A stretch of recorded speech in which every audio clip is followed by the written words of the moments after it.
Hello, friends. Namaskar. A warm welcome, and let's start with number of different topics that we are going to take up for journal studies. And our goal is to understand and approach things in a scientific manner. And let me tell you, there is no shortcut to inculcation of skills. I always tell you that. And obviously, not only I just tell you that, I try to tell you number of ways by which you can enhance your skills and you can become a craftsman. Craftsman of pleasant attitude, craftsman of understanding, craftsman of taking positive pressure, craftsman of understanding what is required in exam. Whenever we have discussions through or on phone or through WhatsApp or through our email conversation or even when our personal meetings are there, I try to focus on the ideas that kya chahiye. And we will be able to do so by the grace of God. You are able to understand and you are able to also inculcate skills which are required for different subjects. So the question again is क्या चाहिए exam को चाहिए क्या subject के अंदर भी क्या चाहिए उस कॉन्सेप्ट के अंदर क्या चाहिए उसको रिलेट करना है रियलिटी के साथ उसको रिलेट करना है लॉजिक और क्लैरिटी के साथ with this attitude definitely you can excel in this exam. This is what I wish you. So warm welcome to Ansarkari. I'm Vikas Bhardwaj and let's move forward with this point to our newspaper by which we will try to gain an insight into what should be our way and approach.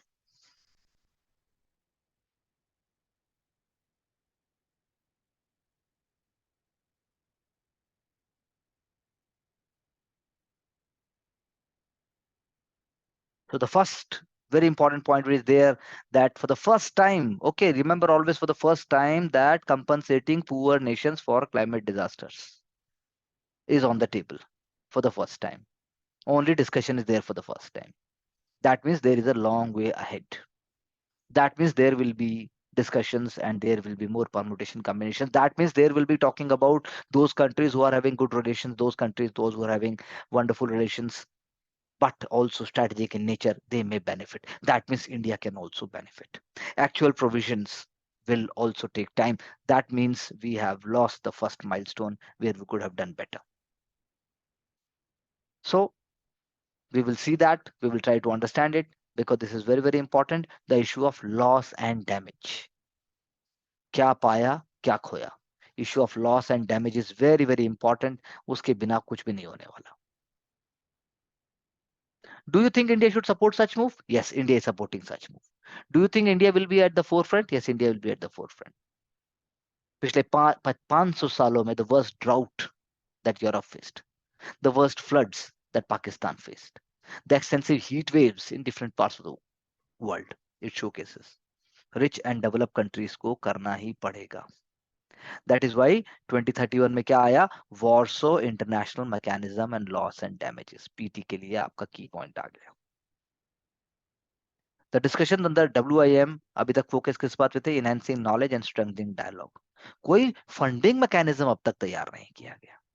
Okay, ध्यान रखिएगा, कोई funding mechanism नहीं किया गया तैयार. ये इसी के थ्रू आपकी अंडरस्टैंडिंग बनती है मेंस के और इंटरव्यू के क्वेश्चंस के लिए. इसीलिए उसको लेना ही पड़ेगा एजेंडे में, तभी कुछ बात हो पाएगी. Otherwise there will be issues with that. Punjab, जब हम स्टबल बर्निंग का that in different lectures we have been keeping it track, जब आप उन सबको अलग अलग करके दोबारा देखोगे अपने वीकली रिवीजन में तो आप पाओगे आपके पास पूरा एक जनरल जनरल स्टडीज पेपर 3 के इकोनॉमिक्स के लिए, जनरल स्टडीज पेपर 3 के अंदर ज्योग्राफी के लिए, जनरल स्टडीज पेपर 3 में एनवायरमेंट के लिए और इवन एथिक्स के लिए भी आपका एक नोट रेडी हो जाएगा. हर नोट में से अलग अलग पॉइंट निकालिए, उन सबको बाद में इकट्ठा कर दीजिए and you will be a master blaster, a champion. You will not be look into anything else. आपको रिवीजन की सिर्फ जरूरत होगी.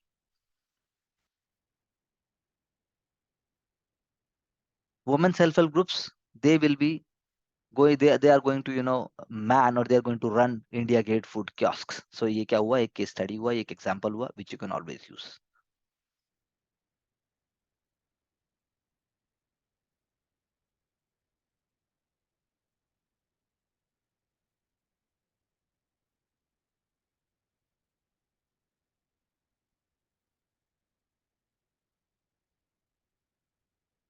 Again, getting back to the climate change issue, let's see by 2022 we can say it will be the fifth or sixth warmest year so far, it is said by World Meteorological Organization. So World Meteorological Organization कब बना, World Meteorological Organization का mandate क्या है, World Meteorological Organization का nature क्या है, whether it is an intergovernmental body, whether it is a advisory body, whether it is having binding components, ये आपको देखने पड़ेंगे। लेकिन 1850 के बाद से फिफ्थ और सिक्स्थ सबसे गर्म साल 2022 होने वाला है। The warmest year on the record so far is 2016। उसके बाद से अब बात आ रही है 2022 की। The estimate for 2022 is part of the global, आप कह सकते हो कि part of the provisional state of global climate report. Global climate report कौन पब्लिश करता है? WMO। ये भी पीटी का एक क्वेश्चन हो गया। और वो एनालाइज करता है, ये अपडेट करता है क्लाइमेट नेगोशिएटर्स को कि लेटेस्ट ट्रेंड्स, और उनको फिर पुश करता है कि आपको अर्जेंट एक्शन लेना चाहिए। इसीलिए 1.5 डिग्री से ज्यादा जो चांसेस हैं एवरेज ग्लोबल टेम्परेचर राइज होने के, that have been more you know pronounced since 2015, जब वो जीरो के पास था। जो between 2017 and 2021 there has been a 10% chance of accidents, और प्रोबेबिलिटी अब 2022 में 50% बढ़ गई है। इसका मतलब ये है कि भाई जो हमें ज्यादा सावधानी देने की जरूरत है, हमें ज्यादा एक्शन लेने की जरूरत है, और ऐसा हो भी क्यों रहा है ये भी जानने की जरूरत है। And the fact that La Nina, इतना प्रोलॉन्ग ला नीना है, जबकि cooling of sea surface waters in equatorial Pacific Ocean, La Nina और एल नीनो के ऊपर ऑलरेडी मैंने अपने एक लेक्चर में डिटेल में किया था। हमारा एक और भी अपने आप से प्रॉमिस है that we are not going to repeat anything, we are going to go through the previous lectures, make our own notes, understand it, there is no shortcut. ये कोई कुंजी नहीं तैयार हो सकती है, तो आपको समझना पड़ेगा। Three main green house gases, CO2, methane and nitrous oxide, सभी अपने रिकॉर्ड हाई लेवल के ऊपर है। emission of methane which is 25 times more potent than carbon dioxide, it helps in, it increases global warming. In fact it has increased at the fastest pace ever. Real time data जो है server location से लिया जाता है, उस data के बाद से पता लगता है, तो ये एक इंपॉर्टेंट बात है। Climate negotiators, they are meeting at Sharm El Sheikh in Egypt, and that is what they are deliberating.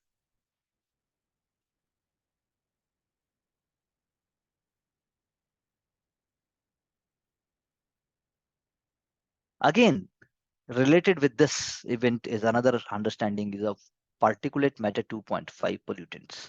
क्या उसका अनीमिया से भी लेना देना है? एक सिस्टमेटिक, गलत वर्ड मैंने बोला, सिस्टमिक अगर आप इन्फ्लेमेशन की बात करेंगे, then anaemia prevalence increases with PM 2.5 pollutants. This is what we are supposed to understand. क्योंकि जो सल्फेट और ब्लैक कार्बन होते हैं, they are more associated with anemia, and that is how they are contributing to that. Industry इसका biggest source है, उसके बाद unorganized sector, domestic sector, power sector, road, dust, agriculture, waste burning and transport sector. कल को अगर PT में question भी आता है तो आपको आ जाएगा with the following are the emitters of PM 2.5, उसमें अलग अलग सेक्टर को दे देंगे वो। तो anemia is one of the major contributors to the global disease burden, and that is why we have to see that. That is why it is very very important to understand it. क्या होता है इसके अंदर? Diminished blood hemoglobin concentration, diminished यानी blood haemoglobin concentration जो है वो कम हो जाता है, और RBC भी कम हो जाते हैं। इससे ऑक्सीजन कैरिंग कैपेसिटी जो है बॉडी की कम हो जाती है। वुमेन जो है रिप्रोडक्टिव एज की, they are more suppose to suffer from it, they can suffer from regular iron deficiency because of menstruation, and this is particularly prone to develop anemia. तो भारत में तो बहुत ज्यादा दिक्कत हो सकती है। डाइटरी आयरन डेफिशिएंसी भी एक कारण हो सकता है, जब आप जो है फल और पत्तेदार, हरी पत्तेदार सब्जियां नहीं खाते हैं। जेनेटिक डिसऑर्डर्स भी हो सकते हैं, पैरासाइटिक इन्फेक्शंस भी हो सकते हैं, इन्फ्लेशंस भी हो सकते हैं, क्रॉनिक डिजीज भी हो सकती है। WHO ने एक ग्लोबल टारगेट रखा है एनीमिया के लिए, दैट बाय 2053 भाई, 2053, सोचिए आप, कष्ट कितना है अभी ज्यादा। तो NFHS 4 that reports that 53.1% of आप कह सकते हो वुमेन जो है, और 58.5 children under 5 are anaemic. Women of reproductive age जो है वो अराउंड 53% सफर करती हैं। इंडिया ने एक प्रोग्राम भी लॉन्च किया, पोषण अभियान, जिसका काम है अनीमिया फ्री, और उसने टारगेट भी बनाया रिड्यूसिंग अनीमिया WRA को भी below 35% bye 2022. That's what I wanted to convey to you through this important article, which is very, very important for General Studies Paper 1, General Studies Paper 3 के कुछ elements आप समझ सकते हैं अगर आप टॉपिक आप सिलेबस का कवर करेंगे, and it is also linked with essay and ethics. Apart from, you can use it a case study in sociology, in psychology, in also public administration and political science.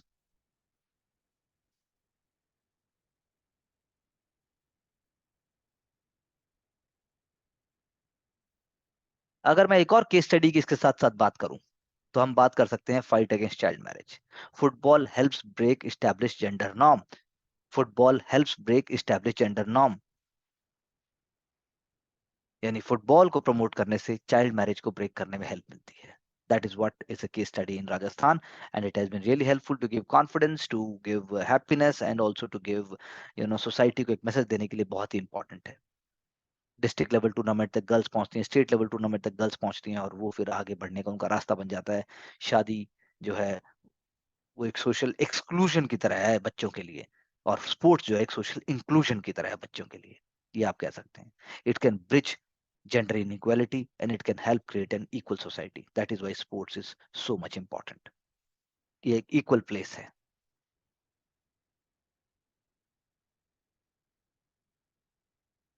What is said by worldly wise? Pollution is nothing but the resources we are not harvesting. Pollution is nothing but the resources we are not harvesting by Buckminster Fuller. कल को ऐसे मेरा topic आ जाए तो हैरानी मत मानिएगा। जब जब हम कोल फॉसिल फ्यूल्स को प्रमोट करते हैं, तब तब हम पोल्यूशन को प्रमोट करते हैं। जब जब हम रिन्यूएबल रिसोर्सेज को छोड़ेंगे, तब तब पोल्यूशन बढ़ेगा। That's what we can say. So you can just think more about it. We already discussed about the role of Punjab government, the role of central government, and again machines can also help। Paddy cultivation को shift करने की जरूरत है, ground water excessive ground water को रोकने की जरूरत है। All these elements we have already discussed. Now coming to the next point, it is about Israeli prime minister, new Israeli prime minister Netanyahu. He is going to make sure that positivity improves upon in terms of relations with Arab and gulf countries, but क्योंकि वो dependent है ultra right parties के ऊपर अपने survival के लिए, that is why Arab Gulf के साथ रिलेशंस को थोड़ा सा और ज्यादा प्रेशर आएगा। जब एक समय था कि यू नो अभी भी जो अल्ट्रा राइट है, अल्ट्रा राइट वो कहते हैं कि वे कहते हैं डेथ टू द अरब्स। अब उन्होंने स्लोगन को टेम्पर करके क्या बना दिया, डेथ टू द टेररिस्ट। यानी हर अरब uh, हर अरब एलिमेंट को जब Israel will be linked with terrorism, then that's how things can not be mended. Netanyahu का कहना है, नेतन्याहू जो प्राइम मिनिस्टर हैं इजराइल के, उनका कहना है कि भाई अगर इसी तरीके से रिलेशन को मेंटेन किया जाएगा, then there will be no solutions. The right wing parties वो चाहती हैं कि पावर उनके पास आए और वो अरब के साथ और होस्टाइल और फोर्सफुल और ज्यादा अथॉरिटेटिव उनके ऊपर कमांड करें। तो इसीलिए आप कह सकते हैं कि जो डोमेस्टिक पॉलिसीज हैं इसराइल की या फॉरेन पॉलिसी है इसराइल की, that will be not looking forward to complete normalisation of relations with the gulf countries. लेकिन अगर नॉर्मलाइजेशन ऑफ रिलेशन होगा इसराइल का, it will be making it inclusive in nature. There will be expensive political, economic and security cooperation. So then अगर ऐसा हो जाएगा तो उसका मतलब ये है अरब गल्फ के साथ इसराइल के रिलेशन सुधर सकते हैं। लेकिन जैसा मैंने कहा, राइट विंग पार्टी ऐसा नहीं चाहेंगी, इसीलिए सिचुएशन टफ ही रहेगी, टेंस रहेगी और अनईजी रहेगी। अब्राहम अकॉर्ड्स को एक बार आप देखिए, व्हाट आर अब्राहम अकॉर्ड्स, और देखिए कि वो आप हार्डलाइनर की तरफ मुड़ता है कि वो जो है इंक्लूसिव पॉलिटिक्स की बात करता है।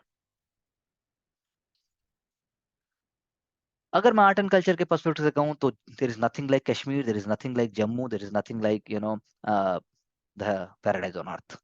सो पहलगाम और गुलमर्ग दो है वहां पर, और इसी तरह से दोनों बीचों के बीच में एक, दोनों के अलावा एक और भी बहुत खूबसूरत जगह जिसका नाम है वेरीनाग। एक मैसिव पॉन्ड है जहां से ग्रेट झेलम रिवर बिगिन करती है, थ्रू द झेलम जो है आपकी कश्मीर वैली के थ्रू बहती हुई पाकिस्तान के थ्रू लास्ट में अरेबियन सी में गिरती है। इट्स लोकेशन जो है वो वेरीनाग की बहुत ही खूबसूरत है। तो आर्टिकल वांट्स टू कन्वे कि वहां पर जो है बड़े बड़े पॉन्ड हैं, और एम्परर जहांगीर ने वहां पर एक पूल भी बनवाया था, एक ऑक्टागोनल पूल है जो सराउंडेड है, जिसके चारों तरफ लो कॉलोनेड यानी कि खंबेदार रास्ते बने हुए हैं, आर्चेस लगी हुई हैं, और इसमें एक शिवलिंग भी है जो कि हिंदू वैली को दर्शाता है, हिंदू धर्म को दर्शाता है। और वाटर जो है एब्सोल्युटली काम है। जब आप इसका सर्कमएम्बुलेशन करते, जब आप इसकी प्रदक्षिणा करते हो, तो एक सेक्रेड पाथ की तरह होता है वो, या आप एक बार करेंगे या आप 7 बार करेंगे। तो यानी कि वो दर्शाता है कि किस तरह से हमारा हिस्ट्री, किस तरह से हमारा कल्चर, किस तरह से हमारी हेरिटेज, यानी कि जैसे जहांगीर जो कि अकबर के बेटे थे, और उसके बाद जो है बाकी वहाँ पे इंस्क्रिप्शंस भी मिलते हैं। और उसके बाद भी उन चीज़ों को आगे मेंटेन किया गया है। पूल के नीचे मुगल गार्डन्स हैं। जब मुगल गार्डन हम बोलते हैं तो ये नहीं कि मुगल ने बनवाया। मुगल गार्डन का मतलब है कि एक गार्डन जिसके चारों तरफ पैराडाइज की तरह ट्रीज होंगे, फ्रूट फलदार वृक्ष होंगे, लेकिन साथ साथ में बीच में एक फाउंटेन भी होगा, उसको हम कहते हैं मुगल गार्डन। जहांगीरनामा अगर आप देखेंगे तो जहांगीरनामा में फ्लोरा फौना दोनों को बहुत खूबसूरती से पोर्ट्रे करके दर्शाया गया है। यानी कि राज तरंगिणी में भी ऐसी कुछ एलिमेंट्स हैं, और साथ में आईने अकबरी में भी है। आईने अकबरी, आईने यानी अकबर के एडमिनिस्ट्रेशन, अकबर के जीवन, अकबर के राज्य का आईना, उसको हम कहते हैं आईने अकबरी। सो क्या मैंने बात की, मैंने माइथोलॉजी की थोड़ी सी बात की, मैंने बात की कल्चर की, मैंने बात की लिटरेचर की। तो नील माता पुराण की अगर हम बात करेंगे तो इंटायर कश्मीर वैली को एक जमाने में सतीसार कहा जाता था। वेरिनाग स्प्रिंग के पास ही ये कहा जाता है। भगवान विष्णु वहां पर जो है पहली बार प्रकट हुए, और वहां पे उन्होंने प्लाऊ चलाया था, जिससे सीता सारा जो है ऐसे करके जो आप कहते हैं पूरा का पूरा ड्रेन हो गया था, और वैली जो है हैबिटेबल हो गई। तो उससे पहले वैली हैबिटेबल नहीं थी। तो यानी भगवान विष्णु, शिव जी, पार्वती, ये भी सब जो है मतलब कि इन्होंने रिवर वितास्ता, जिसका आप अगर आप वैदिक काल की बात करोगे तो रिवर वितास्ता की बात होती है, तो उसका भी गुण की बात होती है। तो यानी कि कितना खूबसूरत, कितना आकर्षक, कितना ज्यादा मनोहर ये विवरण है, जिसको हमें समझना चाहिए। So this is a very very magnificent and unique thing. Mughal garden in Kashmir is very beautifully designed, and water is flowing through them including Shalimar, Nishat, Chashme Shahi. तो एक सिर्फ वेरीनाग ही है जिसके अंदर एक ग्रेट पूल है। बाकी सबके थ्रू तो वाटर बह रहा है, और वो फेवरेट स्पॉट है, मतलब article says that, and it is in the beautiful valley of Kashmir. And जो है चिनार के वृक्ष आपको वहां मिल सकते हैं। You will find large number of Chinar trees. We have already spoken in our previous lectures about internal security, about energy security also, and about semiconductor development. तो geopolitical developments, that means geography plus political का जब हम मिला देते हैं तो geopolitical development हो जाता है। यानी geography political events पे impact करती है, geography impact political event geography पे impact करते हैं। तो उसकी sensitivity को देखते हुए जो हमें देखना पड़ेगा कि कौन से ऐसे कंट्रीज हैं जो कि सेमीकंडक्टर या चिप इंडस्ट्री को कंप्लीटली डोमिनेट करते हैं, और इंडिया उसमें क्या रोल प्ले कर सकता है। Supply of petroleum is dominated by OPEC, और OPEC plus countries, mega size public और प्राइवेट मल्टीनेशनल कंपनीज हैं, जिनको आप कहते हो सुपर मेजर्स। इसी तरह semiconductor value chain is compose, वो भी एक क्लोजली निट बॉडी है। US is the argue most powerful player. जितने भी वर्ल्ड में चिप प्रोड्यूस होते हैं, those chips are produce by 3 US based companies, Cadence, Synopsys और मेंटोर। एएसएमएल जो है वो सोल प्रोड्यूसर है वो किसका, ईयूवी का, एक्सट्रीम अल्ट्रावायलेट लिथोग्राफी। वो एक डच कंपनी है, लेकिन वो भी डिपेंडेंट कंप्लीटली है सैंटियागो बेस्ड कंपनी के ऊपर मैन्युफैक्चरिंग टूल्स के लिए। सैमसंग हाइनेक्स जो कि 44% ऑफ वर्ल्ड के मेमोरी चिप प्रोड्यूस करते हैं, और टीएसएमसी जो कि 37% वर्ल्ड का लॉजिक चिप्स प्रोड्यूस करता है, और 92% चिप्स जो है वो टोटली कोरियन और ताइवानीज के कंट्रोल में है। ये भी कौन प्रोटेक्ट कर रहा है, मैं क्या बताना चाह रहा हूँ, ये सब भी यूएस की मिलिट्री सिक्योरिटी ही प्रोटेक्ट करती है। That means US is a vital कॉग in the semiconductor industries. TSMC की फैब्रिकेशन फैसिलिटी की बात करेंगे हम, तो वो बहुत ही क्रूशियल है। अगर वहां पर कोई नेचुरल डिजास्टर हो जाए तो आप समझ लीजिए कंप्लीट वर्ल्ड का कंप्यूटरिंग और साथ साथ में आपका 5G नेटवर्क सब कोलैप्स हो जाएगा। तो यानी मैंने क्या समझा है, जियो politics is at the core of industries, Jio politics is the core of such development. यानी कोई भी इंपोर्ट डिपेंडेंट कंट्री डिपेंडेंट है इन चीजों पर। मिडिल ईस्ट जैसे कि पेट्रोलियम एक्सपोर्टर है, हम जो है इसी तरह से नेट इंपोर्टर हैं। तो इसीलिए वेपनाइज किया जा सकता है इन चीजों को। वेपनाइज्ड यानी कि जैसे एग्जांपल है यहाँ पर, सऊदी अरेबिया ने एक्सपोर्ट्स को ब्रेक लगा दिया या उनको रोक दिया, जो भी प्रो इसराइली वेस्टर्न वर्ल्ड था 1973 में। इसी तरह से यूएस इंटरवेंशन इन इराक इन 2003, और अभी ऐसे ही एक वेपनाइज क्या हो रहा है, ये रशियन गैस टू यूरोप। ये तीनों एग्जांपल्स हैं इस फिनोमिना के, जहां पर फ्यूल को या किसी भी स्ट्रेटेजिक चीज को टूल यूज किया गया है। Semiconductor was also part of the technology of cold war between US and China in the present times. US has also already put sanctions on China with respect to semiconductor. मैंने already ये lecture में चर्चा की थी। If you go back to the PDFs and also check on the time stamps तो आपको मिलेगा। तो इसलिए पेट्रोलियम और सेमीकंडक्टर दोनों की दोनों का ग्लोबल फुटप्रिंट है। दोनों के अंदर ऐसी बात है जिसके बिना विश्व की कोई भी चीज आगे नहीं बढ़ सकती। यानी मार्केट धीरे धीरे कंट्रोल और नैरो हो जाते हैं। यानी कि पाइपलाइन इंफ्रास्ट्रक्चर इसका एक एग्जांपल हम कह सकते हैं।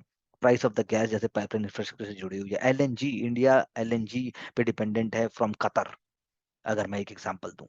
सिमिलरली चिप इंडस्ट्री ये भी दिखाती है कि इकोनॉमिक डायनेमिक्स क्या है। कैसे? वैल्यू चेन, यानी design, equipment, fabrication and testing और असेंबली। ये पांचों चीजें जो हैं, design, equipment, fabrication, testing and assembly, ये पूरी की पूरी पांचों चीजें दर्शाती हैं कि वैल्यू चेन कहाँ कहाँ पर एम्बेडेड है। इन्वेस्टमेंट वहां होगा जहां वैल्यू चेन होगी। वैल्यू चेन से बिलियंस एंड बिलियंस ऑफ जो इंजीनियरिंग, प्रिसीजन, टैलेंट, इन सब चीजों को जो जोड़ के लेके आएगा, इनोवेशन को जोड़ के लेके आएगा, तभी चीजें आगे बढ़ेंगी। इसीलिए चाइना इसमें बहुत आगे है। So technology is very very important. US चाहता है उसको थोड़ा चेंज करे, लेकिन एकदम से नहीं कर सकता और नहीं कर पाएगा। US has already put in 2 billion for the creation of domestic chip fabrication. Intel ने भी एक फाउंडेशन स्टोन लिखा है 20 बिलियन फैब्रिकेशन प्लांट का। लेकिन जैसा मैंने पहले डिस्कस किया था, इसके अपने अपने कंस्ट्रेंट्स हैं। Cost of building a high-end semiconductor fabrication facility in the US 44% more हो सकती है, जो कि ताइवान, कोरिया या सिंगापुर में होगा। तो इंडिया कहाँ गया है इसमें? जब टेक्नोलॉजी चेंज करोगे तो उसके लिए बहुत हैवी कॉस्ट होगी। That is why India can play a very important role through its strategic relations with the US. US can always support India. US can always bring India into its understanding by being, honest and also being protecting interest of democracy, equality और जो geopolitical relations की बात होती है। तो इसीलिए India का इसमें इंपॉर्टेंट रोल है। इंडिया ने 5 डिकेड से ज्यादा स्ट्रगल किया है to be independent on the external resources for petroleum supply. India's dependence was 20% in the 80s. Now it is more than 80%. Now India is developing domestic chip fabrication facilities. And we have to learn our lessons, चाहे फिर वो petroleum के through रहे हों, चाहे वो chip की तरह रहे हों। चिप नेशनलिज्म जो है वो इम्पॉर्टेंट है, उसको हमें लेकिन कॉस्ट इफेक्टिव बनाना होगा। Similarly we have to do same thing with the petroleum also. उसके लिए भी हम जियो पॉलिटिकल रिलेशंस को भी एक्सप्लॉइट कर रहे हैं, not just with the west but with Africa and also with Central Asia. तो ये एक इंपॉर्टेंट बात थी which with respect to semiconductor industries, what we can say, this is very important from science and technology paper 3, and also same thing from paper 3, it is about economics. Coming to the next point,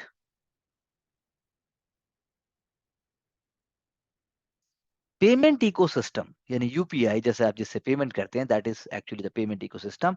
RBI is talking about charges जो payment system में होती है वो होने चाहिए कि नहीं होने चाहिए।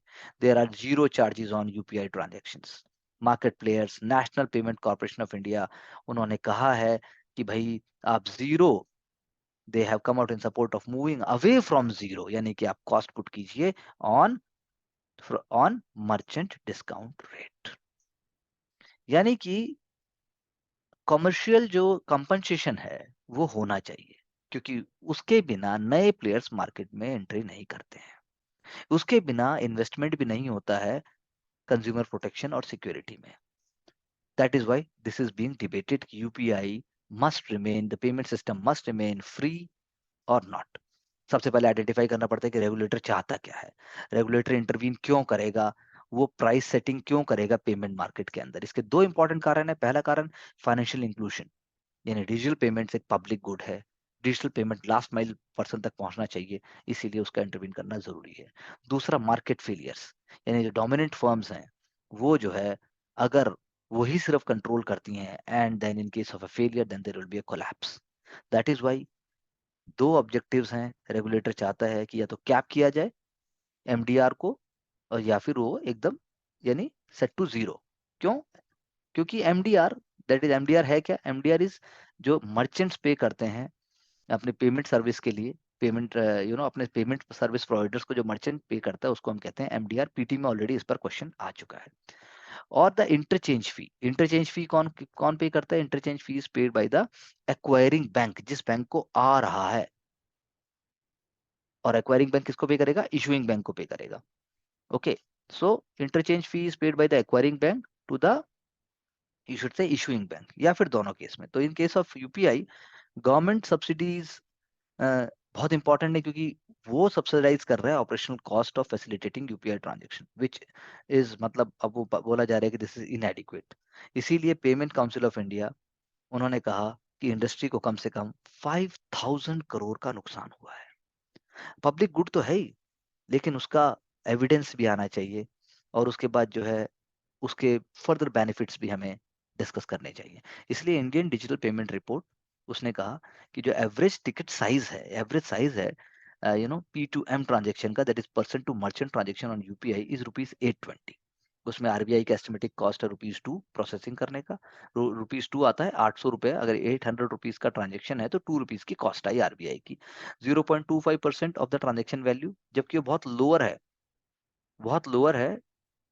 किस चीज से लोअर है? जो एमडीआर कैप सेट की गई, that is 0.9% for debit cards, और 2% फॉर मतलब और 2% जो है वो प्रपोज की गई है रुपे कार्ड्स के लिए ऑन यूपीआई। यानी 2% उसके लिए की गई है और 0.9% जो है आपके डेबिट कार्ड के लिए की गई है। तो अब अगर आप अगर आप 0.25% की बात करेंगे तो अनरीजनेबल नहीं है, लेकिन ये सब्स्टिट्यूबल है, सब्स्टिट्यूट आप इनको कर सकते हो कंपीटिंग सर्विसेज के लिए। तो पॉलिसी पेयर्स को, पॉलिसी मेकर्स को, मेरा कहने का मतलब है, इतना ध्यान जरूर रखना पड़ेगा कि ऐसा करने से क्या आप वाकई जो कंज्यूमर्स हैं उनके बिहेवियर में भी चेंज लेके आ पाएंगे। जीरो एमडीआर से आप पॉजिटिव एमडीआर जब आप कर देंगे, कुछ आप पेमेंट लगा देंगे, क्या इससे कंज्यूमर बिहेवियर में भी फोर्स आएगा? तो अभी 2020 से तो there is a zero MDR. Merchants जो स्पेशली मार्जिन्स में है वो तो इस चीज को और प्रेशर की तरह लेंगे, and they will be hesitating. और अगर उनको लॉन्ग टर्म में बेनिफिट करता है तब भी। इसीलिए क्वेश्चन ये उठता है कि आप क्या रेगुलेट करेंगे, कैसे रेगुलेट करेंगे। और रेशनैलिटी यही है कि आप जो है मार्केट के हर साइड के आप एग्जाम्पल को समझेंगे, और तभी इसकी तरफ आगे बढ़ना चाहिए। कंज्यूमर जो है जब बेनिफिट ज्यादा करता है, अगर मार्केट नेटवर्क जो है अगर ब्रॉड होता है, और मार्केट नेटवर्क जो है वो फैसिलिटेट करता है डेबिट कार्ड्स को, कार्ड नेटवर्क जैसे वीजा है, मास्टर कार्ड है, वो तो बैंक्स के लिए compete करते हैं। वो बहुत ज्यादा पर्सन टू पर्सन की बात नहीं होती है कि हर पर्सन के पास, लेकिन रुपए debit card is on a different league all together. इसीलिए जो एक्वायरिंग बैंक है, यानी जिस बैंक के पास पैसा आता है, उसको इंटरचेंज फी पे करनी है, तो इसीलिए वो तो रिकवर कॉस्ट कर सकते हैं मर्चेंट से, लेकिन बाकी क्या होगा? इंटरचेंज फी तो रेगुलेट की जाती है, ताकि बैंक जो है ज्यादा आपसे चार्ज ना कर सके, एक्सप्लोटेटिव ना बन सके। और और एडमिनिस्ट्रेटिव ईज को भी इस चीज में देखा जाता है।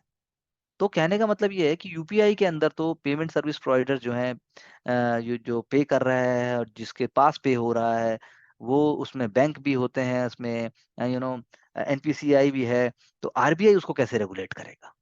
आरबीआई रेगुलेट करने के लिए आरबीआई को सोचना पड़ेगा कि वो इंटरचेंज फी को पेमेंट सर्विस प्रोवाइडर या फिर मर्चेंट डिस्काउंट रेट कहाँ पर देखेगा।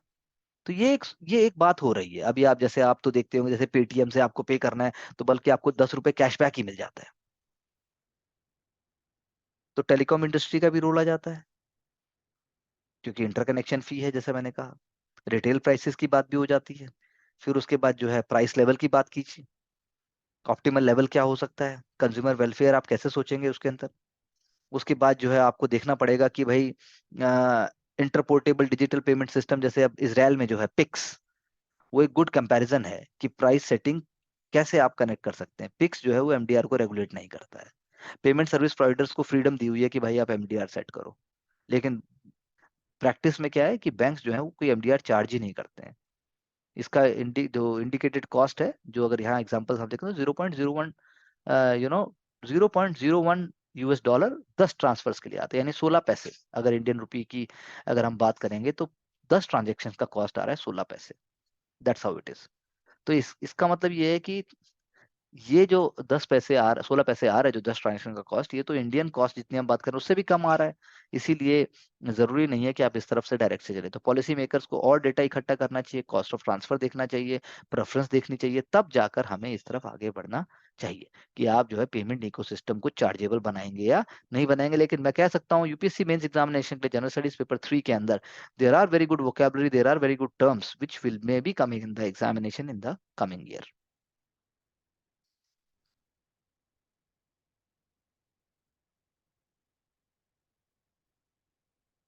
हम सभी ने बात की थी, पीटी के अंदर आ चुका है already, the question have been there, with respect to CRISPR Cas9।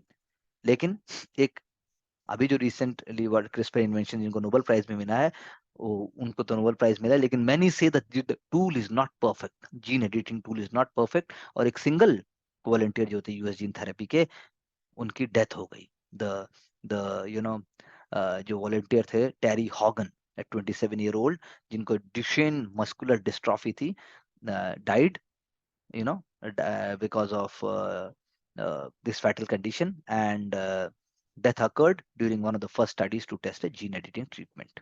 तो इससे क्वेश्चन उठते हैं कि जो थेरेपीज हैं ऐसी, जो क्या वो वाकई ऐसी डेविस्टेटिंग डिजीज से होप दिला पाएंगी, या वाकई कुछ अच्छा वो कर पाएंगी।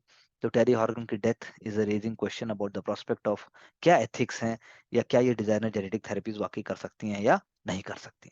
क्योंकि क्रिस्पर Cas9 को 2020 में ही नोबेल प्राइज मिला। It is not perfect yet, लेकिन प्रीलिम्स के अंदर जेनेटिक टूल, जेनेटिक एडिटिंग, इस पर क्वेश्चन आना तय है।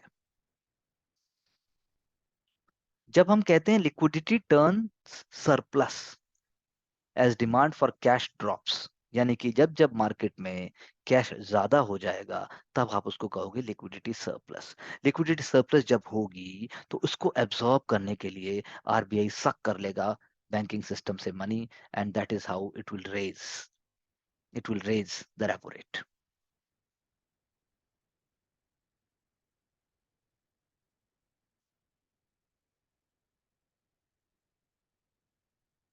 Already we have discussed in our one of the early lectures, in the beginning only I discussed with you First Amendment Act, first amendment and the two 1950 supreme court orders before it. मैंने बात की थी first amendment act में कि कैसे first amendment act जो है commencement of the constitution के साथ साथ जुड़ा हुआ है, और वो bill was referred to the selective committee on 1951, और amendment came into effect in June 1951। The constitution first amendment act, उससे बहुत सारे चेंजेस आए। लैंड रिफॉर्म्स को एग्जेम्प्ट कर दिया गया, और बैकवर्ड क्लासेस को प्रोटेक्शन प्रोवाइड किया गया, और it also expanded the scope of restrictions on the right to free speech. ये बहुत इंपॉर्टेंट है जिसकी हमने बात की थी। स्कोप ऑफ रिस्ट्रिक्शंस उसको बढ़ा दिया गया, यानी कि कॉन्स्टिट्यूशनल पोजीशन जो फ्री स्पीच पे थी, आर्टिकल 19(1)(a), जो पार्ट 3 ऑफ द कॉन्स्टिट्यूशन में, वो गारंटी करता है फंडामेंटल राइट्स को, freedom of speech and expression, but this freedom is not absolute. Article 19(2) exceptions बताता है, जिसको हम रीजनेबल रिस्ट्रिक्शंस कहते हैं। तो टेक्स्ट जो आर्टिकल 19(2) का ओरिजिनल कॉन्स्टिट्यूशन में, जो मैंने पहले भी बताया था, कि वो कहता था कि भाई स्टेट को कोई लॉ बनाने से नहीं रोकेगा अगर वो स्लैंडर, डिफेमेशन या कंटेम्प्ट ऑफ कोर्ट या ऐसा कुछ भी ऑफेंसिव चीज आती है। फिर अमेंडमेंट होने के बाद क्या हो गया, अमेंडमेंट होने के बाद हमने उसको चेंज कर दिया, फ्रेंडली रिलेशंस, फॉरेन स्टेट, ये सारी चीजें जो पहले थी वो भी आ गई। तो फर्स्ट अमेंडमेंट 2 की चेंज आ गए, उन्होंने जो है रीजनेबल ले आया वो, जो मैंने पहले भी समझाया था आपको, और दूसरा जो है उन्होंने स्पेसिफिक टर्म्स लेके आ गए, जैसे public order, incitement to offence. एक नैरो टर्म हो गया incitement to offence, public order बहुत ऐसा हो गया कि आप सभी कुछ उसके अंदर फ्री स्पीच को कब करने के लिए लेके आ सकते हैं। तो दो दो सुप्रीम कोर्ट के वर्डिक्ट भी पास हुए थे, ब्रिजभूषण केस और रमेश थापर केस। उन दोनों के अंदर इन वर्डिक्ट्स की वजह से आप कह सकते हो कि फर्स्ट अमेंडमेंट आया, क्योंकि दोनों ही केस के अंदर जब दोनों ही मद्रास, मतलब दोनों ने ही सरकार की जब क्या कहते हैं मुझे क्रिटिसिज्म किया, तो जो है उनके ऊपर बैन लगा दिया गया। जब वो पब्लिक सेफ्टी के नाम के ऊपर जब उन्हें लेके आया गया, तो कोर्ट ने उसको खारिज किया। तो फिर उन्होंने इसी वजह से जो है आप कह सकते हो कि अमेंडमेंट आया। कोर्ट ने डिसएग्री किया गवर्नमेंट के साथ और उनके प्रोविजंस को अनकॉन्स्टिट्यूशनल मान लिया। यही ब्रिजभूषण केस के साथ हुआ, और यही जो है आपके रोमेश थापर केस के साथ हुआ। तो गवर्नमेंट ने आर्ग्यू किया कि आप security of the state word को आप अंडरमाइन कर रहे हैं, और वो पब्लिक सेफ्टी और मेंटेनेंस ऑफ पब्लिक ऑर्डर से उसको इक्वेट कर सकते हैं। कोर्ट ने ऐसा मना कर दिया। CPEC, China Pakistan economic corridor, very important. Special economic zone की बात होती है पाकिस्तान में, पाकिस्तान के गवादर पोर्ट को बनाने की बात होती है। काशगर, एटलस खोलो साथ में और देखो, काशगर से लेकर जो है आपके गावदार पोर्ट तक जो बात होती है, कोस्ट ऑफ बलूचिस्तान, वहां तक की बात है कि वहां तक पूरा एक इंफ्रास्ट्रक्चरल वेब तैयार हो जाए। This is very very important. तो पाकिस्तान इज इकॉनमी, पाकिस्तान की सरकार, Pakistani army, and the role of Chinese individuals and businessman and also security personnels, उसके साथ साथ जो है गावदर पोर्ट, जो एक शो पीस की तरह दिखाने जा रहे हैं। पाकिस्तान चाहता है और चाइना भी वहां से एक एक्सेस चाहता है, तो ये एक इंपॉर्टेंट बात है। इंडिया के लिए सिक्योरिटी कंसर्न्स है, इंडिया इसको अपोज करता है, it should not go our territory. लेकिन अभी फिलहाल की बात यह है कि it has not been very very enthusiastic about it. China and Pakistan both are trying, but they are not. The situation is not very very conducive. अभी जो है बहुत सारे डेट नेगोशिएशंस हैं जो उन पर बातचीत हो रही है। New hope for malaria vaccine, तो आप बस उसमें ये देख सकते हैं कि RTS, S/AS01, ये एक वैक्सीन का नाम है, ये आप देख लीजिए। अब मैं अगर दूसरी चीज की बात करूं, how to fight environmental pollution. First element, India में पोल्यूशन का स्टेटस क्या है, यही पीटी के लिए और मेंस के लिए बेसिकली एक क्वेश्चन बन जाता है, बहुत ही important. Environmental pollution is a global threat, not just within India. Premature mortality इसका एक है कारण। 9 मिलियन पर ईयर डेथ्स होती हैं, जिनमें अराउंड 2 मिलियन इंडिया में ही होती हैं। Indoor pollution is rising, outdoor pollution से डेथ इज राइजिंग आप कह सकते हो, और इंडोर पोल्यूशन से डेथ जो है वो घट रही है। इंडिया के पास एक प्रोग्राम है जिसको कहता है NCAP, national clean air programme. Uniform standards हैं, 600 करोड़ से ज्यादा इंडिया डिस्ट्रीब्यूट कर चुका है मोर देन 80 सिटीज के अंदर, और उसके ऊपर से 5000 crore more is given by finance commissions. तो इंदौर जब हम कहते हैं कि नंबर 1 सिटी आता है, तो यानी इस डायरेक्शन में वो ग्रीनरी, इस डायरेक्शन में पोल्यूशन कंट्रोल के स्टेप्स लेते हैं, वेस्ट मैनेजमेंट के स्टेप लेते हैं। दिल्ली की जब बात आती है तो Delhi must also move in that direction, it has been trying to move. Monitoring stations जो है बढ़ चुके हैं, there is going to be around 500 monitoring stations by 2024. Large network of stations are being created in Uttar Pradesh, in Bihar, Jharkhand तो वैसे ही ज्यादा green है, but still pollution is an issue. Sensors also 1500, more than 1500 sensors are also being created in Bihar, and about 90 institutions like NIT, IITs, and central laboratories, they are working round the clock with urban local bodies which are directly responsible for implementation of this program. Ministry of earth sciences ने भी एक नया system बनाया जिसको हम कहते हैं SAFAR, you know, early warning system for air quality forecast. वो भी काम कर रहा है, एंड उससे उससे जो आइडियाज निकल के आते हैं, then you can say it is being implemented at the grass root level, day to day life जैसे हम कहते हैं। स्मोक टावर लगाने से सिर्फ कुछ नहीं होने वाला, smoke towers has not been successful around the world in combating pollution. Delhi के पोल्यूशन की जब हम बात करते हैं तो number of fires, Punjab firing, stubble burning, particulate matter, that is very very important. Particulate matter के अंदर जो साइज उसका बढ़ जाता है और वो 100 माइक्रोग्राम पर क्यूबिक मीटर से 200 माइक्रोग्राम पर क्यूबिक मीटर पहुंच जाता है, उससे जिंदगी बदहाल हो जाती है। सो सिर्फ बायोमास बर्निंग नहीं है, सेंट्रल पोल्यूशन कंट्रोल बोर्ड को भी देखिए, उसकी आ चुका है ऑलरेडी पीटी में question. Central pollution control board statutory body है, सेंट्रल पोल्यूशन कंट्रोल बोर्ड सुनता किसकी है, सेंट्रल पोल्यूशन कंट्रोल बोर्ड आखिर बनता कैसे है, तो ये आप एक बार वेबसाइट पे जाइए, जस्ट देखिए, सामने लिखा होता है, काम हो जाएगा। सिमिलरली जो है PM लेवल्स के अंदर बहुत वेंटिलेशन जो है समर में अच्छी होती है, और अक्टूबर और नवंबर में जब पेडी बर्निंग की बात होती है तो ज्यादा हो जाती है। So that is how Kanpur तक और जो है फर्दर डाउन साउथ में जाती है, तो 8,000 से भी ज्यादा फायर इंसिडेंट्स इस केस में हो जाते हैं, और वो मेजर डिफरेंस 10 दिन के अंदर अंदर कर देते हैं। सो पार्टिकुलेट मैटर हो गया, मेजर इंडस्ट्रीज पोल्यूशन हो गया, और ऊपर से व्हीकल पोल्यूशन हो गया, ये सब मिला के सिचुएशन को बहुत ही खतरनाक कर देते हैं। How we find this, we find by the use of data, by the use of technology, and also by you can say the role of municipal corporations. तो इन सबका रोल है बहुत ज्यादा। कैपेसिटी बिल्डिंग फ्रेमवर्क होना चाहिए, उसके बाद जो है सर्वे होने चाहिए, एयर क्वालिटी मैनेजमेंट बहुत प्रायोरिटी के ऊपर होना चाहिए। Like the way public transport के लिए CNG was used, similarly it should be more vigorously pursued towards private one. Mortality connected है, PM बहुत स्ट्रेट फॉरवर्ड, पर्टिकुलर मैटर जो है बहुत स्ट्रेट फॉरवर्ड मैटर है, उसको रोकना होगा, और इसके लिए एक लॉन्ग टर्म स्ट्रैटेजी बनानी होगी, otherwise it is very very difficult कि in short term this can be tackled. सिर्फ ये आप उससे नहीं होगा, क्योंकि कुछ ना कुछ एमिट हो रहा है, dust comes from the road, वही प्राइमरी पार्टिकल है, और वो जो है एटमॉस्फेयर का पार्ट, एटमॉस्फेयर में जो है वो तो फिर बाद में सेकेंडरी हो जाता है। तो आप कह सकते हैं गैसेज एमिट होती हैं, और बहुत सारे केमिकल प्रोसेसेस होते हैं जिससे पर्टिकुलेट मैटर बनता है, इसलिए हम उसको कहते हैं सेकेंडरी पर्टिकुलेट मैटर। एक हो गया प्राइमरी पार्टिकुलेट मैटर, एक हो गया सेकेंडरी पार्टिकुलेट मैटर। जो रोड है डस्ट के ऊपर वो है प्राइमरी पार्टिकुलेट मैटर, लेकिन जो गैस गई और वो गैस केमिकल मिक्सचर के बाद जो आई वो आ गई सेकेंडरी पार्टिकुलेट मैटर। इसलिए मेंस के अंदर फोटोकेमिकल स्मोक का क्वेश्चन आया, और वो इसी डायरेक्शन में और बढ़ेगा कि फोटोकेमिकल स्मोक का फिनोमेना क्या होता है, फोटोकेमिकल स्मोक बनता कैसे है, होता कैसे है। सो द मोस्ट नोवल वे आप कह सकते हो पार्टिकुलेट मैटर का कि भाई जो है वो डेब्रिस, जैसे अभी दिल्ली में जो, जैसे हम कहते हैं कूड़े के पहाड़, वो खत्म होने चाहिए, उनको खत्म करना होगा, उसको किसी तरीके से हमें देखना होगा। एक एग्जांपल है, सो प्रधानमंत्री उज्ज्वला योजना, उसके बाद जो है बाकी स्टेट्स के अंदर, बाकी राज्यों में, जैसे हम जैसे जहां जहां हम बिजली पहुंचाएंगे, और बिजली भी जो है क्लीनर फ्यूल की तरफ जब हम बढ़ेगी, और इवन खाना सिलेंडर से बनेगा, सौभाग्य योजना जैसे मैं बताना चाह रहा था, कुकिंग भी अगर गैस से होगी then it is going to make a difference. Landfill जो है म्युनिसिपल सॉलिड वेस्ट का एक बहुत एग्जाम्पल है, बाकी टेक्नोलॉजीज को भी यूज करना होगा, अदरवाइज काम नहीं होने वाला, हमें करना ही पड़ेगा। और I have already discussed about change in the green revolution also, वो भी एक इंपॉर्टेंट एलिमेंट है। Moving further,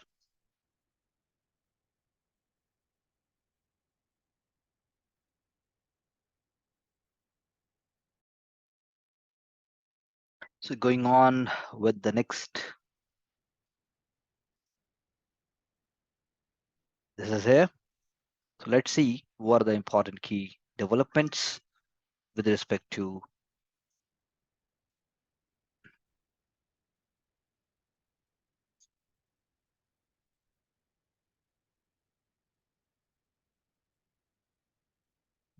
the newspaper Times of India.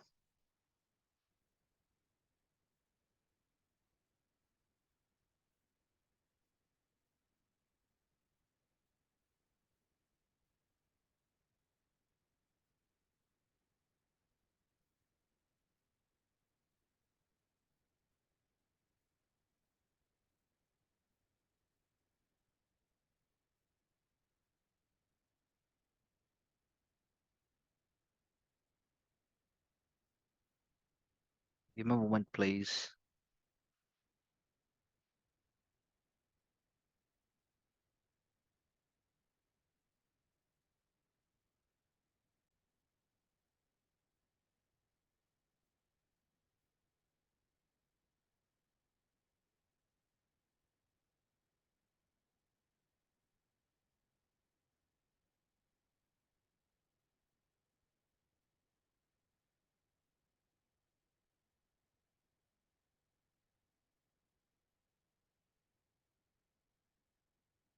Uh, let's take an example. Lifestyle ills hit villages too.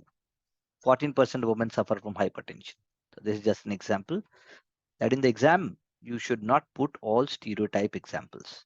So door-to-door campaigning, screening for non-communicable diseases, 14% women and 14% uh, women are suffering from hypertension, and 6% of them, or also not same women obviously, are suffering from diabetes in the rural areas of Maharashtra. So this is just an example.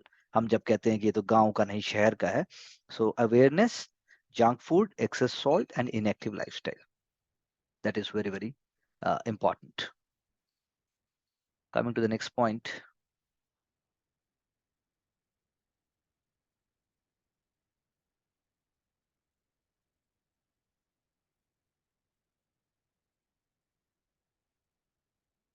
So how Indian diaspora can really help India. Indian diaspora is a very important subject, topic you can say, in General Studies paper 2, and how they can really help us. This is very, very important. So there is a concept of current account deficit जो already हमने बात की है। उसके साथ अगर आपका investment भी इंडिया कम हो रहा है तो उससे आपका लार्ज सीएडी हो जाएगा, और वो आपके शॉर्ट टर्म चैलेंजेस जैसे इन्फ्लेशन, इंटरेस्ट रेट और ग्रोथ के ऊपर फर्क डालेगा। Secondly, we have spoken about forex also. So forex हमने यूज किया है, it is use for these rainy days only. उससे जो है आप समझ सकते हैं थोड़ा प्रेशर आता है इंडियन फॉरेक्स रिजर्व के ऊपर, और जैसे ही री इवेल्युएशन होता है नॉन डॉलर होल्डिंग्स का, तो करेंसीज डेप्रिशिएट होती है, जैसा कि हमारी रुपये के साथ भी हो, but it has been fighting very well. Western countries की ग्रोथ स्लो हो गई, जो हमारे लार्ज एक्सपोर्ट मार्केट्स हैं, that is also putting a brake. तो अब क्या चॉइस है हमारे पास? एक, let the rupee depreciate as much at is, हमने पहले भी बात की थी, let it be complete dedicated by market forces, ऐसा नहीं हो सकता। And it can act as a shock observer for demand supply mismatch, लेकिन वेस्टर्न कंट्रीज के लिए हम नहीं कर सकते। हाई इंटरेस्ट रेट रेज करने के लिए आरबीआई कर रहा है। It has been impacting consumption, it has been impacting on incomes, it has been uh, also impacting economy in different ways. तीसरा, we can immediately boost our forex reserves and send a positive signal। क्या हम ऐसा कर सकते हैं? Mobilise हम dollar कर सकते हैं, नहीं कर सकते? So first time it was 1998 जब एक सेंक्शन इंडिया पर जब इम्पोज हुई थी पोस्ट पोखरण 2, दैट क्या लेके आए थे हम? रीसर्जेंट इंडिया बॉन्ड्स। सेकेंड टाइम ऐसा कब हुआ? 2000 में जब सिमिलर डिप्रिसिएशन ऑफ रूपी हुआ, it was the east Asian crisis, तब भी हम लेके आए थे इंडिया मिलेनियम डिपॉजिट्स। तीसरी बार ऐसा कब हुआ? जब हम लेकर आए थे domestic international factors because of 2013 taper tantrum. मैंने पहले भी ये वर्ड आपको बताया था 2013 के कॉन्टेक्स्ट में, जब भी रूपी फॉल हुआ था तब भी आरबीआई ने एफसीएनआर डिपॉजिट स्कीम से रेज किया था। सो कॉमन थ्रेड क्या थी इनमें? That they were all raising funds and they were not depending on commercial market, they were depending on Indian diaspora. तो इसके अब ऐसा हो सकता है। So decision making is there by number of Indians who are at the top of international banks, और NRI deposit programmes को वो लुब्रिकेट कर सकते हैं। इंडिया को कोई फंडिंग कंस्ट्रेंट्स नहीं है, इंडिया का लार्ज डोमेस्टिक सेविंग पूल भी है, डोमेस्टिक डेट के लिए है। तो इंडिया अगर ऐसा अपना करेगा, इंडिया के जो डोमेस्टिक फंडामेंटल्स है they are much much better in last 3 conditions. But अगर हम ऐसा करते हैं then this may be one of the ways. For example Mumbai के केस का यहाँ पे एक एग्जांपल दिया फोकलोर के पॉइंट से कि मानसून जब भी होता था तो अम्ब्रेलाज गिफ्ट करना शुरू कर देते हैं, जब शावर्स आते हैं, जब रेन्स आती हैं, अम्ब्रेला गिफ्ट करते हैं। आरबीआई जो है it can also come up with the same principle and it can also think of right now how to raise dollars via special focus programs, जिससे हमारा फॉरेक्स बूस्ट हो जाए। But just this is one of the innovative ways. So हमने PT के कुछ facts इससे लिए और हमने मेंस एग्जामिनेशन के एंगल से थोड़ा सा लिया कि हमें कॉन्सेप्ट जो हमने पहले लेक्चर्स में कवर किए हैं वो हमें समझ में आया। दूसरा दूसरा अगर आर्टिकल हम अभी उठाते हैं, अगर हम बोलते हैं एनजेएसी, नेशनल जुडिशरी जो काउंसिल थी, अकाउंटेबिलिटी काउंसिल जिसको आप कह सकते हैं, जिसको पार्लियामेंट ने पास किया था और 2015 में जो है एपेक्स कोर्ट ने रिजेक्ट कर दिया था, it was suppose to replace collegium. क्या अभी हम ऐसा कर सकते हैं? तो मिस गिविंग्स हैं जो कॉलेजियम के बारे में, क्या वो खत्म हो सकती हैं? तो अभी इतना हम कह सकते हैं कि वो एक मिडिल पाथ था। NGAC was a middle path जिसमें जजेस were suppose to meet the standards of accountability and transparency. उस प्रपोजल के अंदर था क्या? दोबारा मैं आपको बता देता हूँ। Two apart from CGI there will be 2 senior most Supreme Court judges, New York law minister, and 2 eminent citizens nominated by a panel comprising PM, CGI, and the leader of opposition। वो एक good mix था। PT के लिए बहुत अच्छा है, ये PT के अंदर आ सकता है, लेकिन उसको जो है सुप्रीम कोर्ट ने टर्न डाउन कर दिया। एनजेएसी जो एनजेएसी से जो मतलब जो एनजेएसी से पहले अगर आप बात करो, कोई भी 2 कमीशन के मतलब मेंबर्स जो है वीटो कर सकते थे कैंडिडेट्स के कॉन्टेक्स्ट में। ये चेंज हो सकता है, कंसेंसस बिल्डिंग पे ज्यादा बात हो सकती है, और फाइनली अब जुडिशरी जो है जिस पर एक अनफाउंडेड सस्पिशन की भी अगर हम बात करें तो वो हट सकता है। बट देन कोलेजियम स्टैंड्स जो है वो अभी है, collegium is being working robustly and that is being there.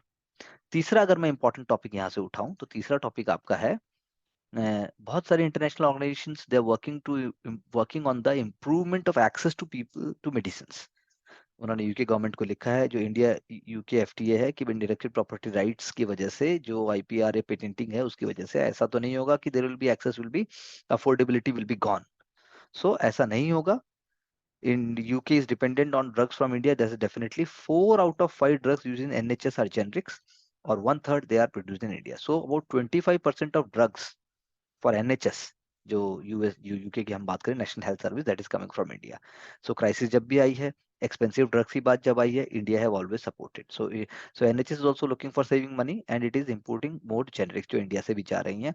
It is one of the ways. तो आप कह सकते हैं कि cost effective drugs India supply कर रहा है, and then India is helping to make sure कि affordability remains. Intellectual property right legislation India में बहुत स्ट्रिक्टर है जो पेटेंट के लिए। तो अब आगे फ्यूचर में कैसा देखा जा सकता है? तो आप कह सकते हो कि जो डेटा एक्सक्लूसिविटी होता है, अगर आप उसको बहुत स्ट्रिक्टली फॉलो कर देंगे, और थर्ड पार्टी जो प्री ग्रांट अपोजिशन जो अगर आप नहीं देंगे, तो ये एक इंपॉर्टेंट पब्लिक हेल्थ का पार्ट है। किसी कंपनी ने पेटेंट के लिए अप्लाई किया, उसको पेटेंट मिला भी, और वो पब्लिक हेल्थ के लिए बहुत ही इंपॉर्टेंट ड्रग है, तब देखा जाना चाहिए कि भाई किस कॉन्टेक्स्ट के अंदर कितने समय के लिए वो उसको वायबल बनाएगा। बहुत सारे टेक्निकल प्रोविजंस हैं ट्रेड डील के अंदर, डेटा एक्सक्लूसिविटी से लेकर ग्रीन पेटेंटी से लेकर जेनरिक से लेकर, इंडिया का जेनरिक मार्केट वर्ल्ड का लीडर है अभी। तो ब्रिटेन की जो बड़ी बिग फार्मा कंपनीज हैं, दे आर बिडिंग, वो जो है ट्रेड डील्स में एक्ट करके ऐसा करना चाहती हैं कि वेस्टर्न फार्मास्यूटिकल कंपनीज को फेवर हो जाए। ऐसा नहीं होना चाहिए, क्योंकि ट्रेड डील्स के अंदर ऐसा हो जाता है और पब्लिक के स्क्रूटनी से बाहर होता है वो। But the point is that when India and UK FTA is going on, तो there will be much more scrutiny on this and things will not happen like that. And one more important thing here is the corona. After corona things have changed. For example, markup on the drugs, Covid drugs की बात करें तो Pfizer ने जो Covid vaccine cell की 20 pound पर dose, जबकि उसका एस्टिमेटेड कॉस्ट ऑफ मेकिंग था 5 पाउंड। अब वो थ्रेटनिंग से उसको कोशिश कर रहे हैं उसको और भी बढ़ा दें। यूएस भी कोशिश कर रहा है कि वो $110 पर डोज को चार्ज करे। तो इससे क्या होता है, कंपनीज के ऊपर, कंपनीज मोनोपोली कर रही थी। लेकिन आप इंडिया के कॉन्टेक्स्ट में देखिए, इंडिया में देखिए आप, इंडिया के अंदर जो है इंडिया के अंदर इतना प्रोडक्शन हुआ वैक्सीन का, we are world leader into that. अगर एफटीए के प्रोविजंस इंडिया में भी होते तो इंडियन फैक्ट्रीज के लिए भी लाइफ कितनी मुश्किल हो जाती। लेकिन ये फैक्ट्री जो है, क्या किया इंडिया ने, इंडिया ग्लोबल कोविड रिस्पांस के अंदर वर्ल्ड की फैक्ट्री बना। तो एक मॉडल बनाया उसने, एक मॉडल बनाया, और उसी को फॉलो किया जाना चाहिए। और definitely India being a thriving democracy, and जो बिग फार्मा कंपनीज की बिडिंग है वो इंडियन जेनरिक उसको हार्म नहीं कर पाएंगी, बिकॉज उसके अंदर पुश आएगा। एंड आई एम श्योर, अगर आप इसको पॉजिटिवली, अगर आप इंट्रोडक्शन से लेके आप आंसर की तरफ बढ़ेंगे, तो आप देखेंगे कि आप उस तरीके से चीज को नहीं लेके आ पाएंगे, आप उसको पॉजिटिवली पुटअप करेंगे। ये हमें आंसर राइटिंग के लिए भी सीखना पड़ेगा। Going to the next one.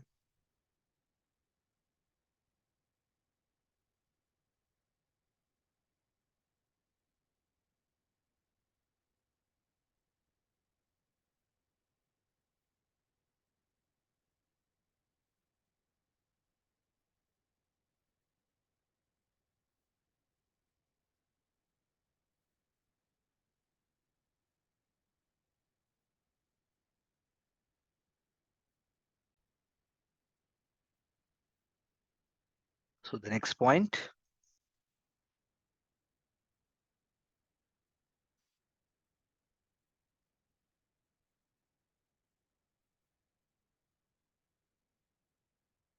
so there are so many Indians of foreign origin, though, who are heading big posts. For example, Rishi Sunak, he was elected as the Prime Minister of Great Britain.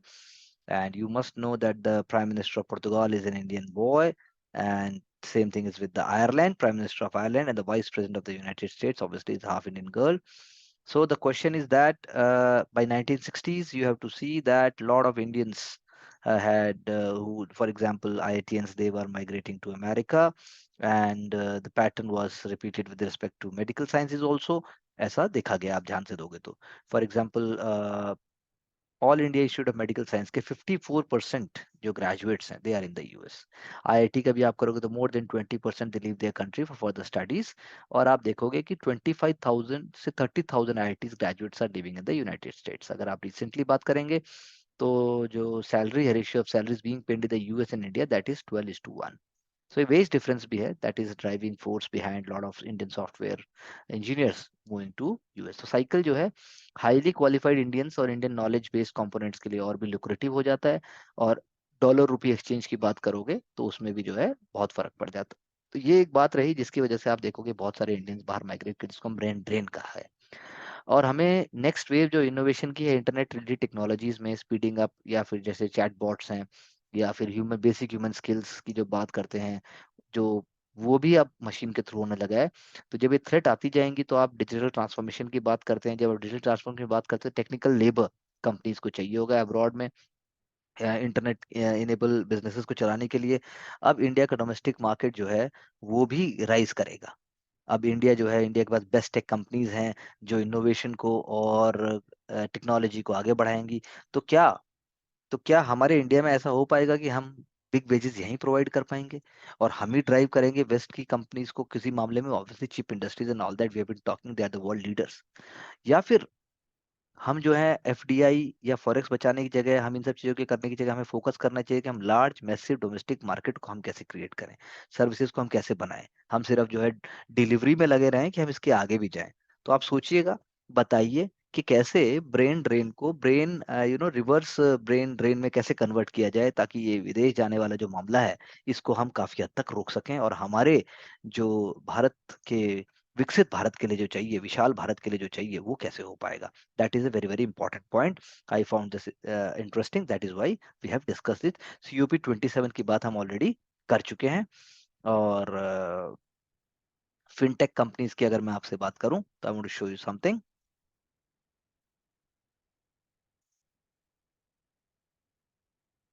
तो fintech companies बहुत important role play करती हैं।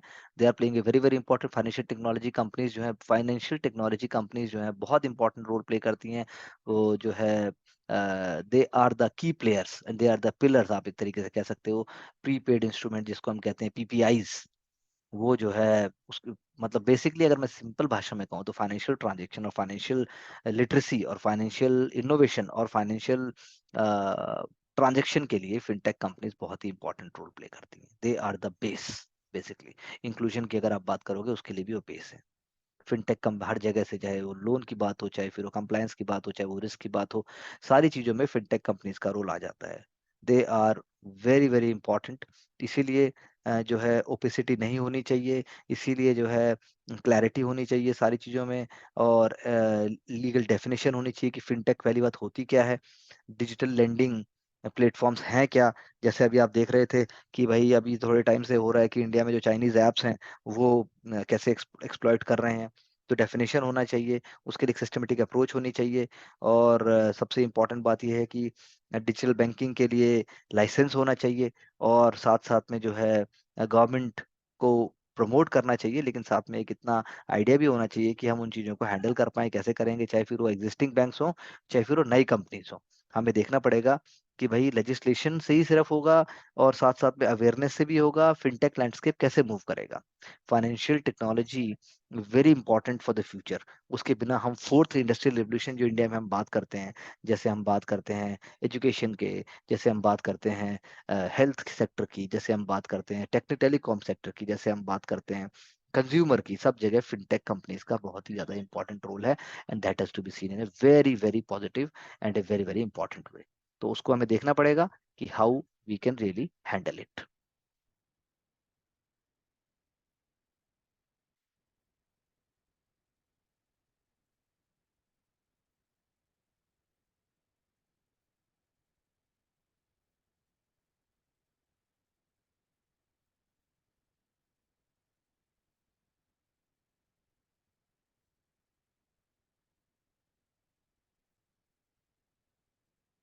FTS की बात हम already कर चुके हैं।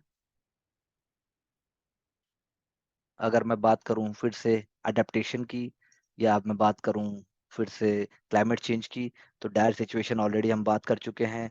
एनडीसी का मतलब होता है नेशनल डिटरमाइंड कंट्रीब्यूशन, यानी जो भी कंट्री क्या प्रॉमिस करती है वो हो गया एनडीसी। आप क्या प्रॉमिस करते हो, मैं कल शाम तक क्या टारगेट पूरे कर दूंगा, वो आपके एनडीसी हो गए। तो प्रॉब्लम्स तो बहुत सारी हैं, चैलेंजेस तो सबको पता है, चैलेंजेस के पॉइंट्स आप बना भी लोगे, लेकिन क्वेश्चन ये है कि ग्रीन मोबिलिटी की तरफ बढ़ेंगे कैसे। क्वेश्चन ये है कि हम विदाउट सारी चीजों को कॉम्प्रोमाइज किए हम कैसे आगे बढ़ पाएंगे, कैसे हम एनर्जी, इलेक्ट्रिसिटी, इंफ्रास्ट्रक्चर, हम स्टेट ऑफ आर्ट कैसे क्रिएट करेंगे, जो कि बहुत ही इंपॉर्टेंट है। Interlinking of reverse is a very very important idea in this. उसके अलावा जो है कोस्टल एरिया के अंदर नो बिल्डिंग जोन्स हमने बनाए हुए हैं। फिर उसके बाद जो है हमें देखना पड़ेगा जो केरला के अंदर, जैसे अभी वो अडानी पोर्ट के लिए we have discussed in our previous lectures की, वो एक इशू हो रहा है। ग्रीन एनर्जी की हम बात करते हैं, ग्रीन हाइड्रोजन की हम बात करते हैं, उस पर भी हमारे लेक्चर। तो सारे के सारे साइंस एंड टेक में जो मैंने आपको इतने सारे एलिमेंट्स बताए हैं, वो सारे एलिमेंट अगर आप एक सेकंड के लिए सोचोगे और आप मुझसे कभी डिस्कस भी करोगे, आप उनका अलग से भी पॉइंट बनाओगे, तो फिर आपको पता लगेगा कि यस, ये सारी की सारी चीजें इन्वायरमेंट में कहीं ना कहीं से ऐड हो सकती हैं। जब बात आती है ग्रूमिंग ऑफ लीडरशिप की, तो there is no second example than Tata. Tata fraternity is a very very important you know example. Tata का खुद ही होता है टाटा एडमिनिस्ट्रेटिव सर्विसेज।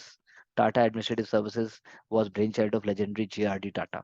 उन्होंने जो है एक सिस्टम बनाया, टाटा लीडरशिप का एक एक्सपेरिमेंट है। और भारत वाखलू 1985 बैच ऑफिसर थे, साथ में सोनू भसीन जी और मुकुंद राजन sir.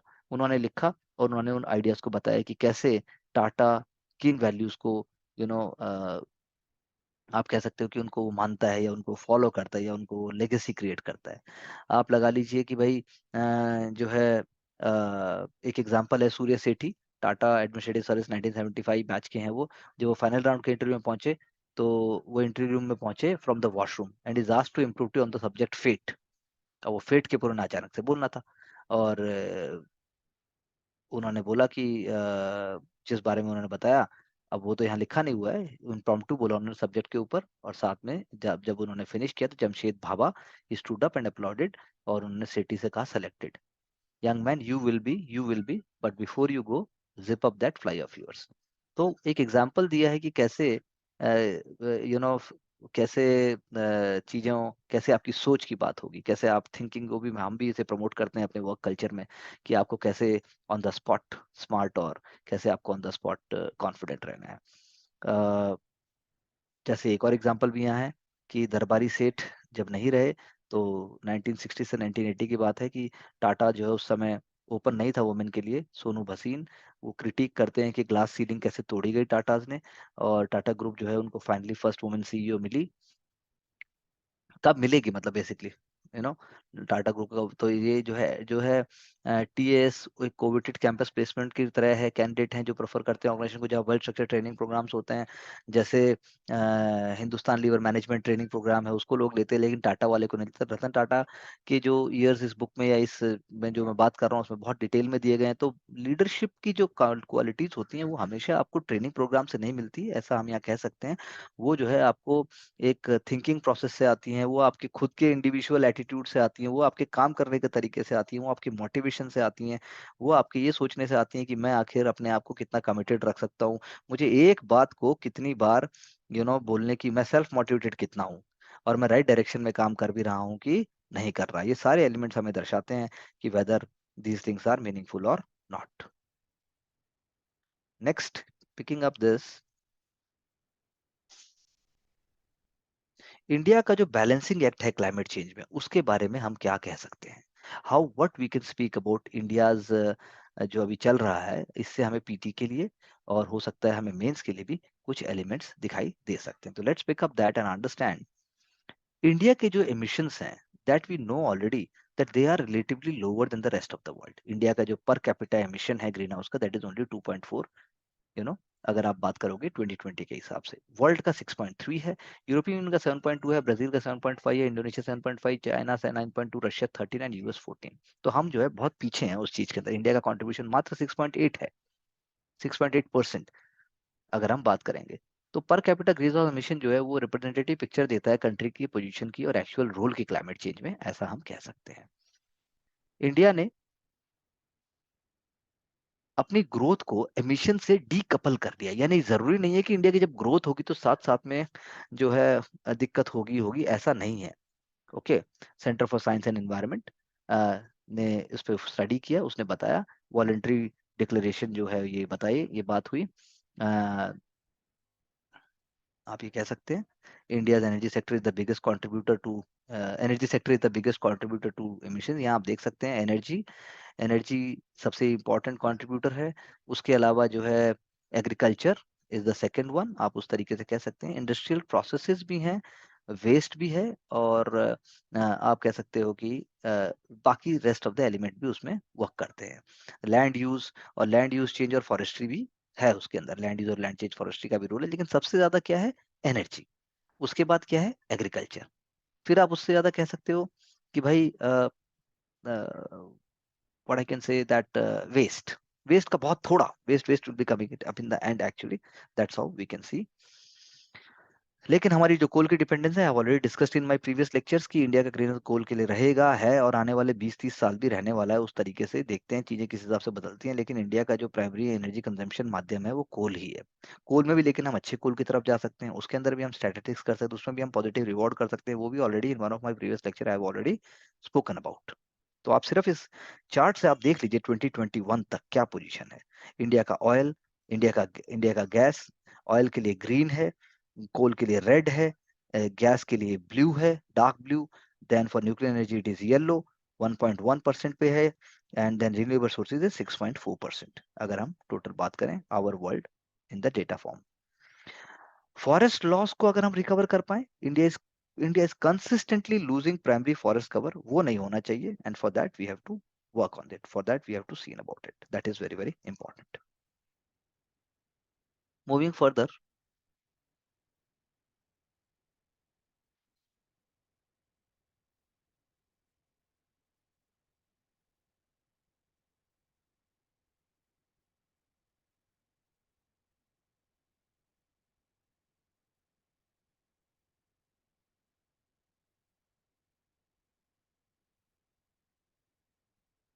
already we have discussed in details about World Meteorological Organizations,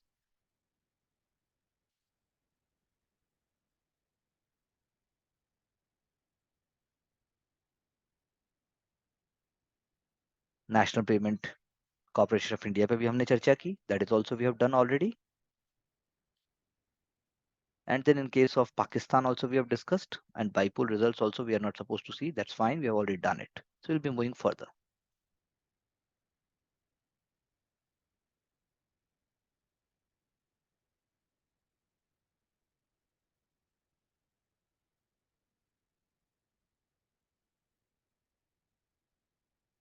So going up with the Hindu newspaper,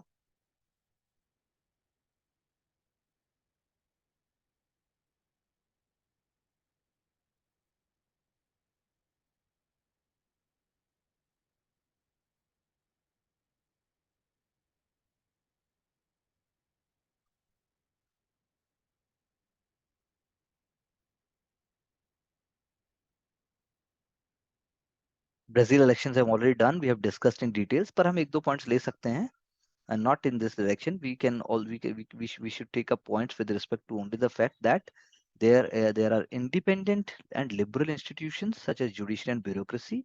Police forces must be more modernized. वो वहाँ के लिए भी true नहीं, हमारे लिए भी true है. And secondly, जो है Brazil institutions, they reflect transparency, वो चलनी चाहिए. एंड मोस्ट इम्पॉर्टेंटली जो ब्राजील का कैश ट्रांसफर प्रोग्राम जैसे इंडिया में भी है, that is also suppose to be continued.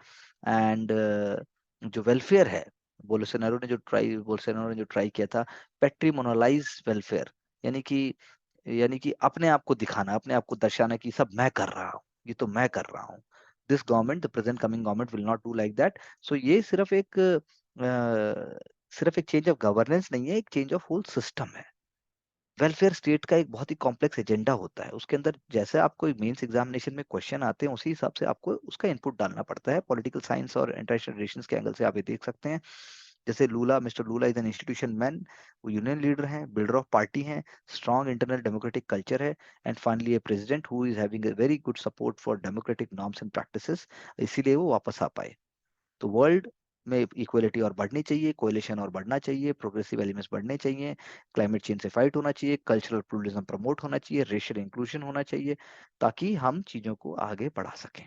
तो this is couple of ideas which you can take for India also. अगर मैं बात करूं इंडिया म्यांमार रिलेशंस की, this is very very important. Tatmadaw, military को जो कहते हैं वो कहते हैं तथा मदाओ. तो आंग सांग सूकी की विक्ट्री हुई, एंड देन बाय 2020 उसके बाद से जो है कॉन्स्टिट्यूशन वायलेट करने के चार्ज में she has been put behind bars, और वो भी डिकेड्स तक ऐसा ही होने वाला है.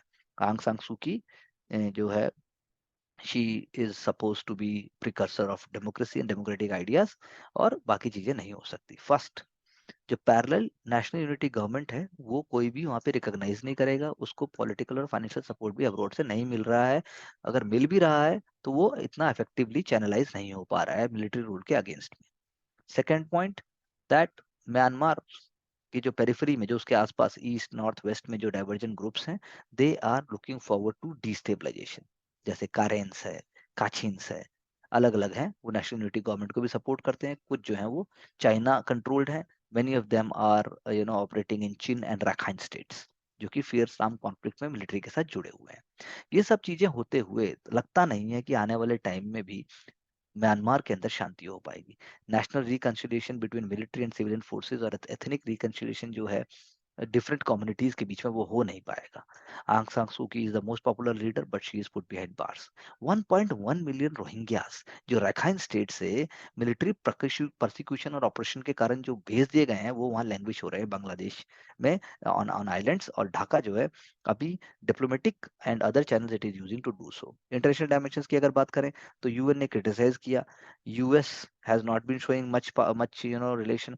वेस्टर्न पावर जो है वो they are critical of the military but they have put restrictive measures in terms of sanctions. लेकिन पॉजिटिव क्या हुआ, रशिया ने तो कंसिडरेबल बैकिंग दी, चाइना ने भी अपने डोर ओपन रखे, इस आसियान भी डिवाइडेड है। इंडोनेशिया, मलेशिया एंड सिंगापुर तो प्रो डेमोक्रेसी है, जबकि थाईलैंड, लाओस वो प्रो मिलिट्री है, वियतनाम एंड फिलीपींस वो बीच का है उनका।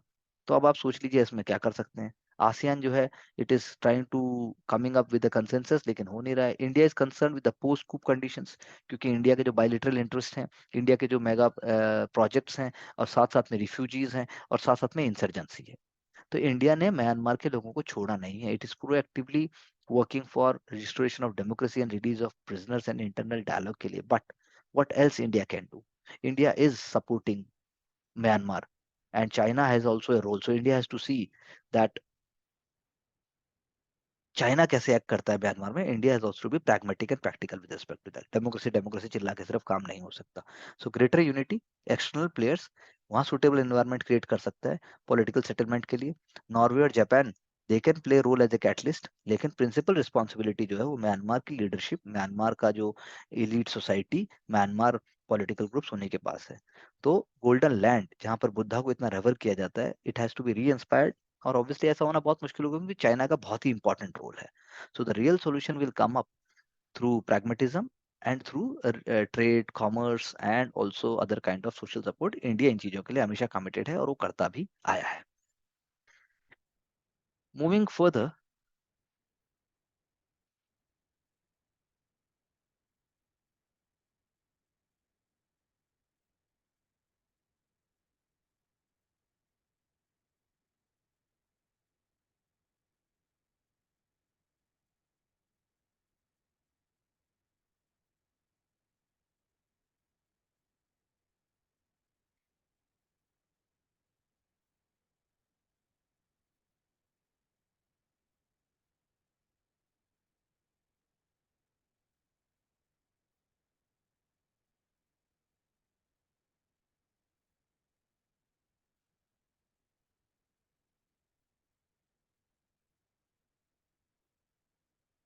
give me a moment please, it is being loaded।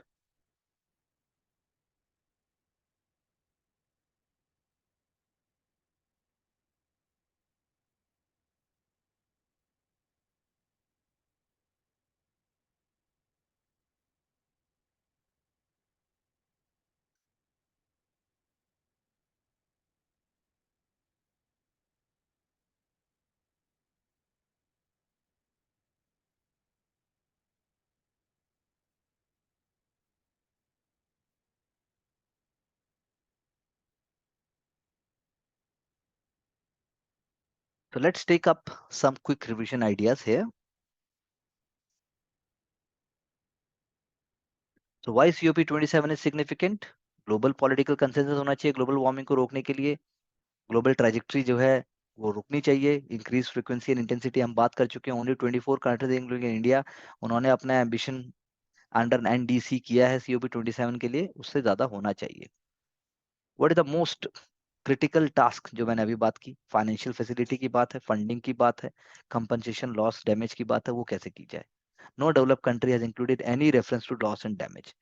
G77 and China they have requested loss and damage include होना चाहिए। तीसरी बात अगर हम करें, व्हाट एल्स क्या हो सकता है इस कॉन्फ्रेंस से, और क्या बात होगी, फाइनेंस रिलेटेड डिस्कशंस। 100 बिलियन जो प्रॉमिस किया गया था वो तो एम्बिशन है, वो रियलिटी नहीं है। जबकि इंडिया को सिर्फ नेट जीरो तक पहुंचने के लिए 10 ट्रिलियन से ज्यादा चाहिए इंडिया को। तो 100 बिलियन तो बहुत बड़ी बात है। 2023 तक अगर ऐसा हो पाएगा इट विल बी ए चमत्कार। इंडिया का स्टैंड क्या है? India is the fourth largest emitter जैसा मैंने बताया, लेकिन इंडिया का पर कैपिटा एमिशन बहुत थोड़ा है और इंडिया को सपोर्ट मिलना चाहिए, जो कि हम उसके लिए कमिटेड हैं और हम करेंगे। इंडिया क्या पुश करेगा? इंडिया विल पुश कि भाई आप फॉसिल फ्यूल को यूज करने की जो बात है उसको और आगे बढ़ाइए, हमारे लिए बढ़ाइए, ग्रेटर अकाउंटेबिलिटी दीजिए डेवलप कंट्रीज, और आपके पापों की सजा हमें नहीं मिलनी चाहिए। So these are the key points, these are the key areas जिसको हम कह सकते हैं कि जिनसे हमें समझ में आता है कि क्या क्या इंपॉर्टेंट टॉपिक्स, क्या क्या इंपॉर्टेंट एरियाज हम उठा रहे हैं, and they are very very important. So wishing you all the best. Make a revision. Make sure आप अलग अलग पॉइंट्स को नोट कर रहे हैं. मेक श्योर बाद में सब अलग अलग डिवाइड भी हो रहे हैं. As I am instructing each one of you differently on my personal interactions with you. Let's move forward and get success. Thank you very much.